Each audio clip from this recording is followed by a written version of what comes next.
Finally, add your chopped Italian parsley and stir it right through the sauce. Then set it aside to rest while you cook your pasta. Put your heavily salted water on the boil. Ensure that it is a strong, rolling boil before adding the fresh pasta you prepared earlier. Stir it around a little to prevent the pasta from sticking together. Fresh pasta won't take long to cook, about 3 to 5 minutes. Drain your pasta in a colander and put your sauce back on the heat. Make sure it is very shiny. You can add more stock or butter to get your sauce to the desired consistency. Add your drained pasta to the sauce in the pan and stir through. Make sure you have covered the pasta entirely with your mushroom sauce.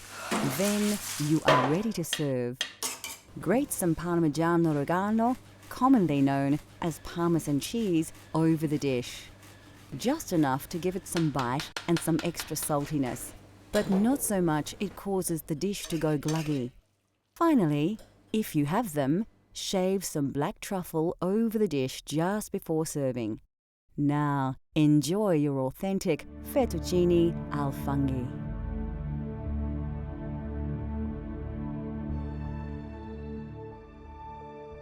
Italy is said to be one of the healthiest nations on the planet. And this is in large to do with a healthy diet, rich in vegetables and vegetable oils. Of course, the most important vegetable in Italian cooking is the tomato. There are many varieties of tomato that are used in soups, sauces, and pasta dishes. Brought to Italy in the 18th century, the tomato has become synonymous with Italian cuisine. The Italians love fresh vegetables and are famous for their salad dishes. Brought to Italy in medieval times, cucumbers are now part of Italian culinary culture. Root vegetables like carrots, radish, turnips, and beetroot all feature prominently in Italian cuisine, as do onions and leeks.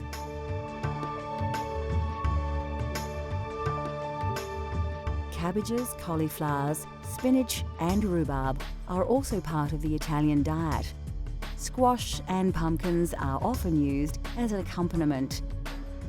Bell peppers and potatoes also have become part of Italian food culture. Melons, like cantaloupes named after the town of the same name near Rome, are often presented as a dessert. Asparagus is a common ingredient in many Italian dishes. Mushrooms are highly regarded in Italian cuisine, especially in the provinces in and around Tuscany.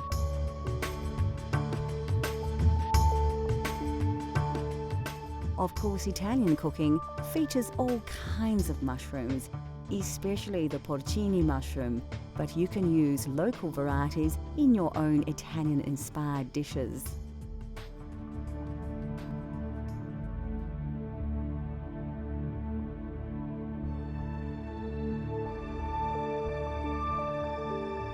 Coffee originated in the highlands of Ethiopia and quickly spread across the Islamic world during the Middle Ages. It was only introduced to Europe via Italy as late as the 16th century by Venetian merchants who had been trading with Muslims from the East. Yet, we must thank Italians for defining coffee culture as we know it today. Italians are deeply passionate about their coffee, so naturally the quality of bean is exceptionally important. Coffee comes in two varieties, and Italians overwhelmingly prefer Arabica over the cheaper Robusta bean. Roasting beans changes their colour, taste, smell, and Italians enjoy a full roast bean, which are rich brown in colour and have a slightly oily surface. Italian baristas have created a wide range of ways in which to enjoy coffee.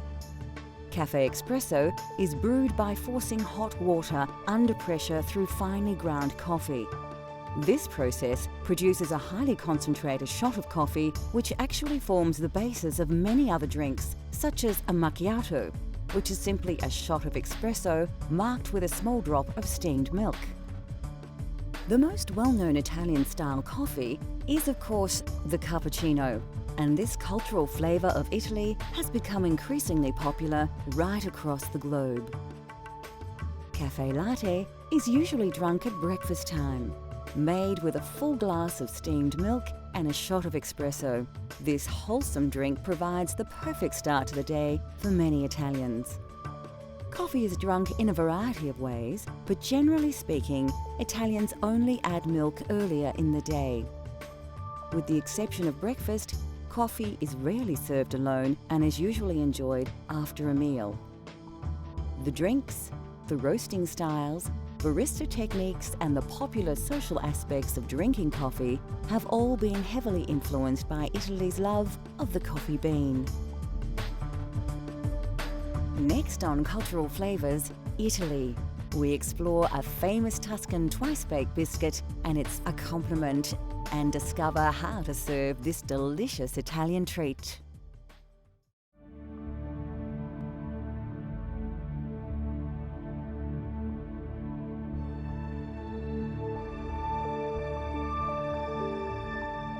There are hundreds of types of pasta, but generally authentic pasta is made from durum wheat flour or semolina, which accounts for its yellow tinge.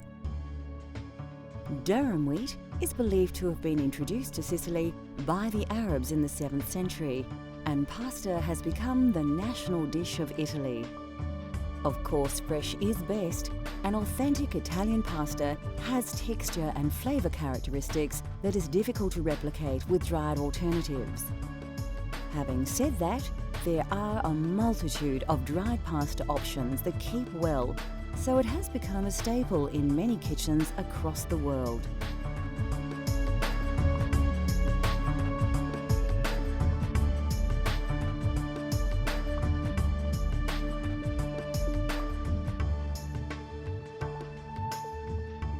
Italy produces 25% of all the olives grown globally from hundreds of varieties of olive tree. Olives in the south of the country produce the majority of olive oil thanks to its climate. In the north, due to the frosts, olives must be harvested much earlier, so their yield is much lower. Olive oil is often used like butter as a topping for bread and for cooking. Olives are eaten on their own, as an accompaniment, in salads and also cooked dishes. Italian meals often feature breads, and there is a wide range to choose from.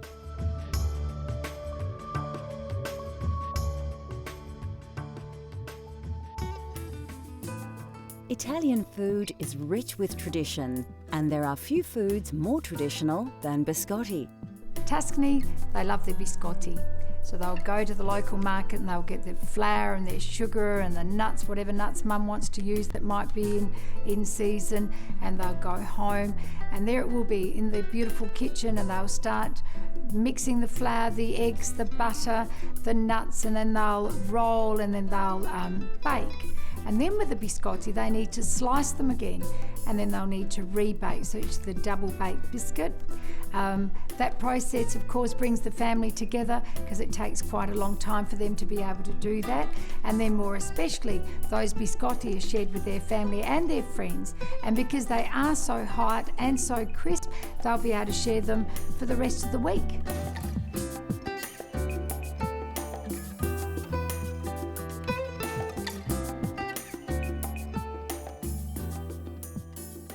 You won't need to look too hard for the ingredients in this recipe.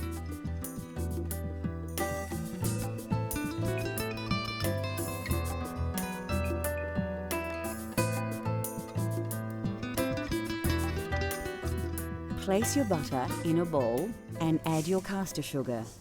Mix the ingredients with a spatula until you have a consistency like this. The technique here has more than a few similarities with pasta preparation. So, just like making pasta dough, add your first egg and mix it into the sugar and butter. Work the ingredients together to achieve a smooth paste. Do the same with all the eggs until you have a fairly liquid, smooth and even paste. The next step is to add your flour, but only a little, and mix it through. Just like the pasta, you don't want to add all the flour at once. This technique ensures you have a lump-free mixture. As you add the flour, it develops a more dough-like texture, but still a liquid. This is the time to add the other ingredients. Put your lemon zest and nuts in and give it a little stir. You'll soon realize that mixing with the spatula is no longer an option, and you will have to get your hands in. If your dough is still very sticky, add a little more flour until you can comfortably pick up the mixture without it falling and drooping from your hands. Take an oven tray and line with grease-proof paper. Place your biscotti dough, stretched out a little, on the tray, and now you are ready to place it in your 180 degrees Celsius preheated oven. Bake for about 25 minutes or till firm. Remove the biscotti from the oven and allow to cool. When your loaf has reduced in temperature and feels firmer to the touch, you can place it on a cutting board and begin to slice into biscuits. Keep the slices thin and even. Lightly dust your papered oven tray with caster sugar and place the cut biscuits on the tray. Proceed to dust these with a little more caster sugar. Place back in the oven at 160 degrees Celsius for about 10 minutes. Your biscotti is now ready to serve, and there is no better way to enjoy biscotti than the traditional way. Although delicious on its own, biscotti is traditionally served with Vinsanto, or holy wine. You dip the biscotti into the Vinsanto and eat the biscuit, then dip again. Biscotti and Vinsanto are cultural flavour of Italy that you can enjoy at home. In a world where food is more often just consumed rather than savoured, Italian cooking has shown the way with simple, elegant dishes, uncomplicated flavours, and lightly seasoned sensations. Join us next time as we take you on another gastronomic journey so you can experience the tastes of the globe at home.